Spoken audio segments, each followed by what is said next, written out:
वटपौर्णिमा 2026 लाल, पिवळी की हिरवी? वटपौर्णिमेच्या दिवशी कोणत्या रंगाची साडी नेसाल? वाचा साड्यांचे रंग आणि त्याचं महत्त्व. वटपौर्णिमा 2026 हिंदू धर्मशास्त्रानुसार वटसावित्रीचे व्रत 29 जून 2026 रोजी ज्येष्ठ महिन्यातील पौर्णिमेला आहे. या दिवशी विवाहित महिला 16 शृंगार करून वटवृक्षाची पूजा करतात.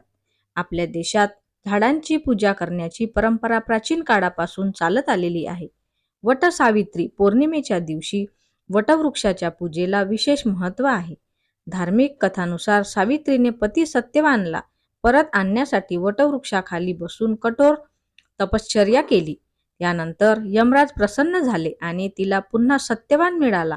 त्यानुसार वटपौर्णिमेच्या दिवशी महिलांनी कोणत्या रंगाच्या साड्या परिधान कराव्यात, तसेच या व्रताचं महत्त्व नेमकं काय आहे, या संदर्भात सविस्तर माहिती जाणून घेऊया.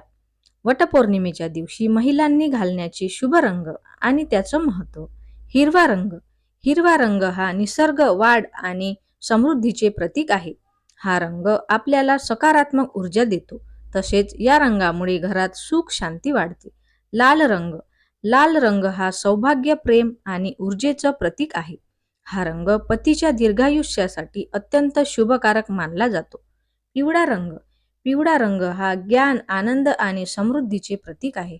हा रंग धनधान्य वाढवण्यास मदत करतो. तसेच या रंगामुळे एक प्रकारे सकारात्मकता येते. केशरी रंग.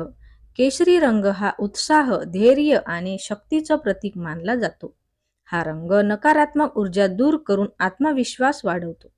गुलाबी रंग. गुलाबी रंग हा प्रेम, सौम्यता आणि आनंदाचं प्रतीक आहे. हा रंग वैवाहिक जीवनात गोडवा आणि समज वाढवतो. पौर्णिमेच्या दिवशी या रंगाच्या साड्या परिधान करा. महिलांनो, वटपौर्णिमेच्या दिवशी तुम्ही हिरवी, लाल, पिवळी, केशरी आणि गुलाबी रंगाची साडी परिधान करू शकता. वटपौर्णिमा व्रताचं महत्त्व. वटवृक्षाची पूजा केल्याने पतीचे दीर्घायुष्य वाढते. तसेच कुटुंबाचे कल्याण होण्यास मदत होते. तसेच या दिवशी सौभाग्यवती महिलांनी उपवास आणि पूजा केल्यास अखंड सौभाग्य लाभते. वटपौर्णिमेचे व्रत केल्यास मनातील सर्व इच्छा पूर्ण होतात आणि सुख समृद्धी लाभते. वटपौर्णिमेचं व्रत पती-पत्नीमधील प्रेम, विश्वास आणि बंध अधिक घट्ट करते. या व्रतामुळे घरात लक्ष्मीची कृपा राहते. तसेच आर्थिक उन्नतीचे योग जुळतात. वडाच्या झाडाचे धार्मिक महत्त्व. धार्मिक मान्यतेनुसार वटवृक्षाचे मोठे महत्त्व सांगितले आहे. हे झाड त्रिमूर्तीचे, सालात विष्णूचे, मुळात ब्रह्मा आणि फांद्यांमध्ये शिवाचे प्रतीक आहे.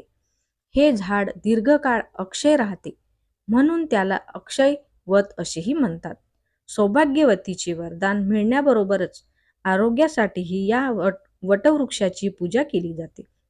भगवान शिवही वटवृक्षाखाली ध्यानधारणा करत असत. वटवृक्ष अनेक औषधी गुणधर्मांनी समृद्ध आहे.